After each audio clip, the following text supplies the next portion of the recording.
Hey guys, this is Jeff and you're watching Valley Fish. Currently going to do some coaling on the 10-gallon rack, working on the nebula steels. This was my very first guppy line. I did introduce a new line into it, and there's just some genetic differences. Like, this is my line, male, that I added from the uncrossed version because I still have that.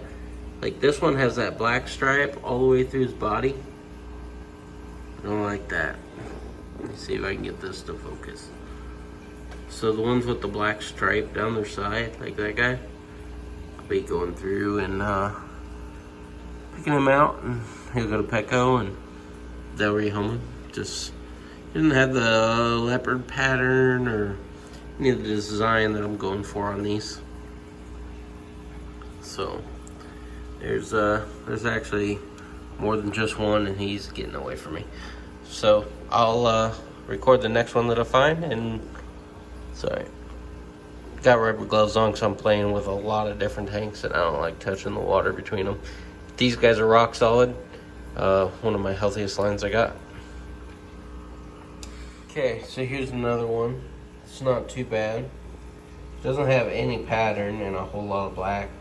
And you can see it definitely has that body line trait. I gotta find him again. It's hard to do two things at once.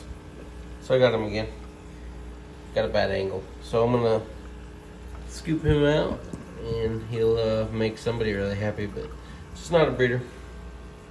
Alright, so this one, I keep calling this my select line. I don't know, I just like the name of it, but this guy doesn't have nowhere near the body pattern that he should for the size he is. You can see that black stripe down his tail. So he will, I don't know if I can do it on 10. This tank down here is a collection of everything that I don't want to breed. But, so I just kind of do the old flick. Try not to transfer any water. What you got out of there? So I'm just really like OCD about mixing water, especially since this is a collection tank of everything I got.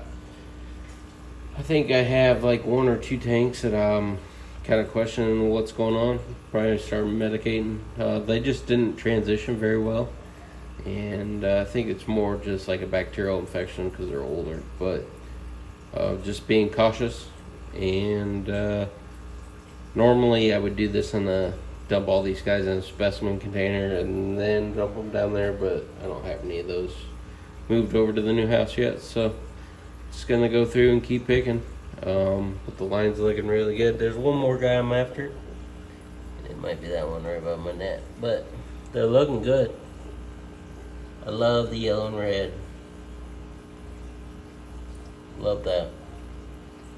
So alright, I'm going to keep picking. I'll show you if there's anything new. Alright, so I did pick out one other male that pretty much had the same problem of just really big and not have a lot of color. This guy has that huge black spot that I fought originally when I got this line to get rid of. But he has poor body markings. I like the red in the tail, but he's got a lot of black. Let that female go. Young male, I'm not sure what it is. You be the judge, let me know. Anyways, but he's close. Basically black spot and dark line down the body. So this will be the last one that I culled, so I pulled 4 out. And when I get him put away, I'll show you what's left. Alright, well, those that stuck around this long, this is my current 12 rack. It's actually 11 right at the moment. But everything takes time when you're moving aquariums. And you can see kind of what the fish looks like. This tank rack is a painting in progress. So you see the paintbrushes and stuff. But it's gonna rest along this wall and it'll have 12-20 highs. So I can't really get back here like I am right now. So it's just kind of a cluster. But this is the view that you've been getting from this 10-gallon. It has some red cherry shrimp. and my Select Nebula steel line. Like I said, Select to me is just, I cull it a little more often and I'm a little more picky. But you can see some of the guys that are in there are amazing. This guy has that black dot.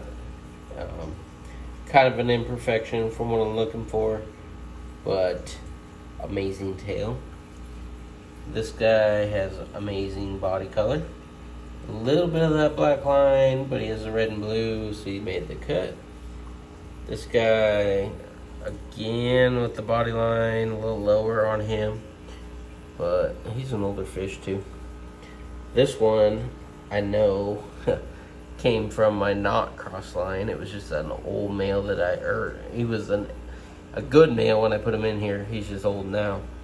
That's what my original Nebula steel line looks like. And I don't know.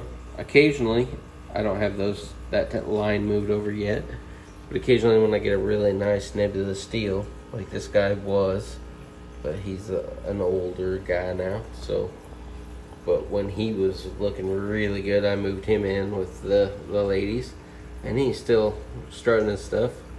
He knows he was a 10. So that's what I do. The smaller tank makes this really manageable, basically. I just added some pilo moss here for the shrimp. Get that going. Got the old sponge filtration. And I got the Gatorade diffuser for the bubbles. I got a lid just to keep them from jumping in with the half black greens. This tank's kind of a disaster because that's where I picked my moss from. Got the brick because I think it just looks super sweet. And a bunch of maple wood, and there was a red maiden crib or something. Might have been I don't know. It was a super fancy crib, so it's transitioning into the new water. But it's just one tank that I spend a lot of time on. Back up. I like the way it looks with the wood and the brick, and there's I didn't ever talk about them, but some young long fin albino plecos growing up in here. And that's about it. So it's just a little 10-gallon. I just sure like it. And it looks good, nice, clean, crisp. On my 10s, I add trim, silicone it on there. I paint a water line on the front. Just makes it a lot crisper, I think. So, especially when you get them all going. Obviously, that one's not the case, but if you look at these two, let me back up just a little bit more. Try not to trip over the new rack, but when you get 12 of them that look like that, granted they are little tanks, but they each have their own thing going on. And I could just stand down here forever and watch them. Love it. For those that are watching, I'm still battling this fog. I've changed that a couple times. I can see my super red little Wigia right there. It's holding on. But before you couldn't even see that, so it's getting better. There'll be more updates to come and more things of what I'm working on. But as much as I love these little 10s, I was thinking about making my other rack. Because you know these are going to be 1220s. I got this wall I get to use. And I might do 20s long, I guess. Maybe, who knows. I like 29s, but I don't know if I want to go that deep. So let me know what your favorite tank is. Oh, that's for sure. I think mine is a 29, which is down there. 75s are fun too, with the angels. I'll show the angels off. I haven't shown them off for a long time. My Philippine blues from 2 different sources. These guys are getting really close to wanting to make me some babies. And when they do, the pairs will get a 20. And I'll go through the exciting part of breeding angelfish and share with you. Up here is a cloud of full buck reds. Bunch of females. They look good. Got a lot of those. Got another tank of those too. a whole tote of them outside that is just booming. So there's a lot of updates to come. So, well, thanks for sticking around for this video. I'm Jeff, by the way, and you're watching Valley Fish. And everybody keeps saying you're not in the valley anymore, but we're gonna keep Valley Fish because I like it. It's because that's where it all started. And there'll be more fish room videos and updates and all kinds of fun stuff that's gonna happen down here. And I'm excited to share with you guys. So YouTube's been really nice to me lately. I'm getting a ton of subscribers, and I'm cranking out the short videos, and they seem to be really happy about that. So I'm not crazy into them myself. I like the long, drawn-out ones, but I do whatever I can to help out the channel. So thanks for watching. I appreciate you. Bye.